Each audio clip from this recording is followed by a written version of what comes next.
Hello guys, आज चाहिँ मैले कटहलको रेसिपी लिएर आएकी छु। गाइस, तपाईहरुलाई कस्तो लाग्छ भन्नु होला। फर्स्ट टाइम बनाउँदैछु ब्लग र अहिले मसला फ्राई हुँदैछ। मसलामा चाहिँ मैले प्याज, अदुवा, लसुन, जीरा, गरम मसाला सब हालेर फ्राई गर्दैछु। त यो मसला अलिक टाइम फ्राई गर्नु हुनुपर्छ। जब तक लाल हुँदैन तब तक मैले फ्राई गरेँ र यो मैले कटहल र आलुलाई पहिले बोइल गरेर राखेको थिएँ।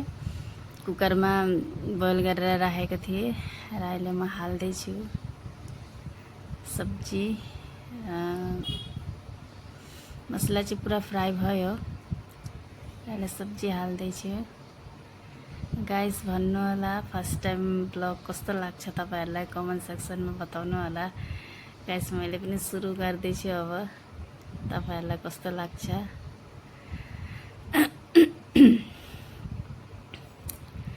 र अहिले मिक्स गर्दैछु म मसला पुरा मिक्स गरेर अलिक टाइम तक मिक्स गर्नुपर्छ। गाइस,